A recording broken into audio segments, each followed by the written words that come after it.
Mall Ball, Cebu. Kilalang kilala sa buong mundo dahil sa kanilang world-class diving spots at ang mga sikat na sardine run. Pero ngayong weekend, ibay natin ang ruta, mga kalaag. Lipin natin ang kabilang muka ng bahay na to mula sa mga tagong paradahan na perfect para sa isang tahimik at relaxing na staycation. Dadaanan natin mga sikat na dalampasigan at mga aesthetic na kainan na paboritong tambayan ng mga tao pagkatapos ng maghapong gala. Sariwang hangin, asong na dagat, at ang walang katulad ng ganda ng Cebu.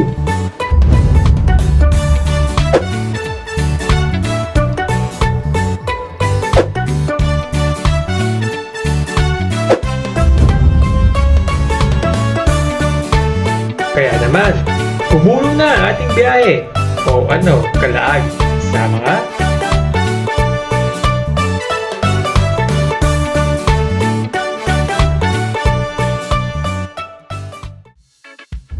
Heto ang Mualboal, Cebu. Isang bayan, binayaan ng malaparaisong puting buhangin.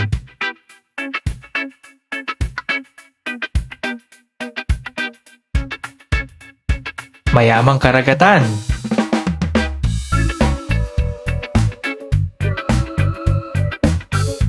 At napakapayapang bukid vibe.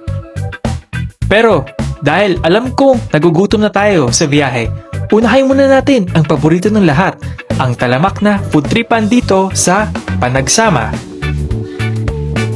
Siyempre, hindi makukumpleto ang tanghali kung hindi natin bibisitahin ang mga sikat na tambayan at kape sa kalsada ng Panagsama.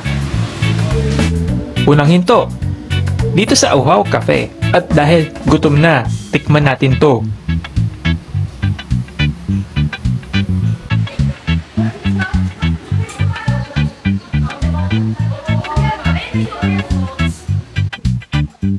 At para pang himagas, isang malamig na banana shake habang ninanamnam ang napakagandang asul na dagat. Hay, solve na naman ang tanghalian.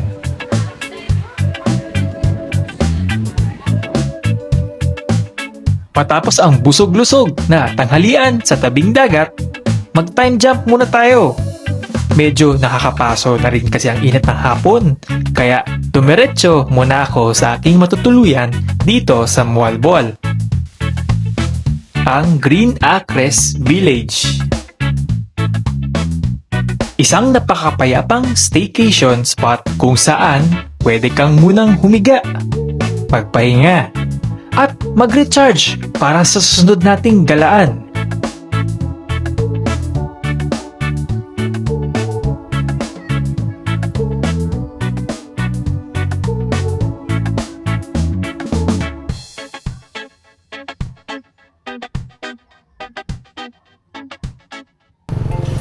Papalubog na ang araw, kaya muli nating pinaandar ang motor para habulin ang huling silay ng liwanag. Papunta tayo ngayon sa sikat na White Beach. Heto na, ang White Beach Sunset.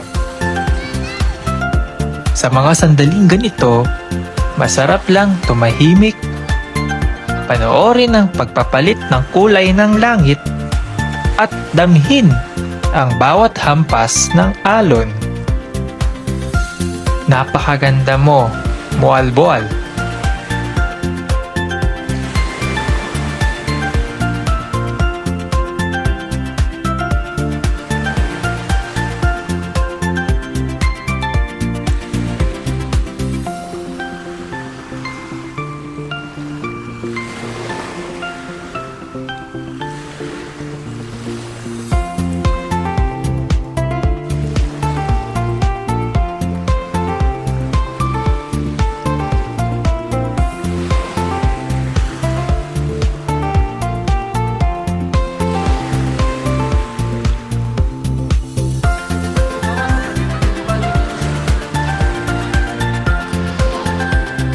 At para sa pinakamasarap na pagtatapos ng ating unang araw, barbecue at kainan muna sa tabing dagat kahit medyo madilim na.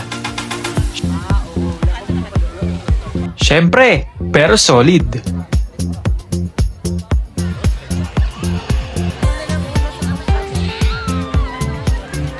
Isang napakagandang day 1 dito sa Moalboal. Kita-kits sa day 2 mga kalaag. Abangan niyo yan.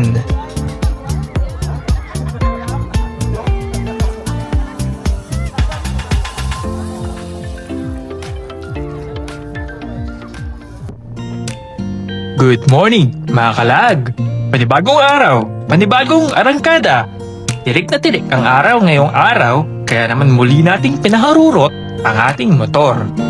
Silipin naman natin ang buhay-buhay rito sa mismong bayan o poblasyon ng Moalboal. Pero bago ang lahat, ramdam ko na agad ang matinding sipa ng gutom dahil tanghaling tapat na. Kaya naman, dinala tayo ng ating mga paa sa isang lokal na karinderya rito sa bayan para sa ating lunch. Heto na ang dinalayo ng lahat. Ang napakalutong na Cebuano ngoyong at ang nagmamantika at maanghang na Bicol Express. Napakasarap nito. Tara, kain tayo.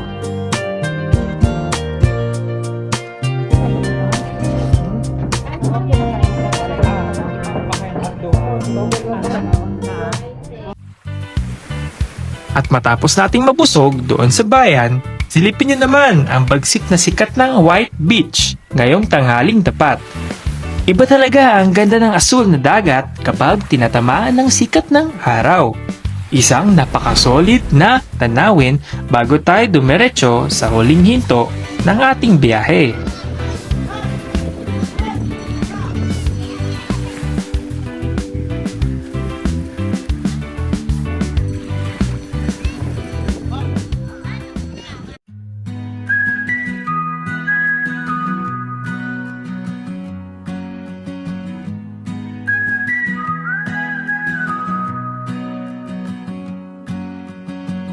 Rolling wheels on a sunburned road, faded signs where no one goes. Sky is burning in a crimson hue, chasing dreams I once outgrew.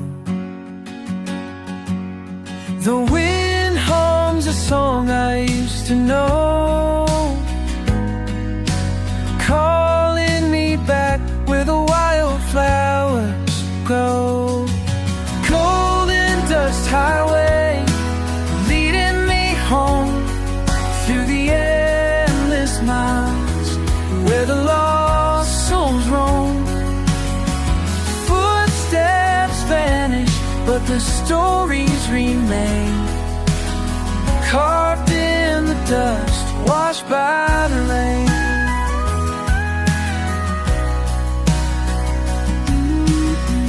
Tired hands and a restless heart, every road feels like a brand new start. Neon lights flicker on the desert sky, but I keep driving, but don't ask why. The wind hums a song I used to know, calling me back where the wildflowers, golden dust highway leading me home through the endless miles where the lost souls roam. Footsteps vanish, but the stories remain. Sa bawat pag-arangkada natin dito sa Moalboal, mas napatunayan ko kung gaano kasarap mag-explore at maghanap ng mga bago mapupuntahan.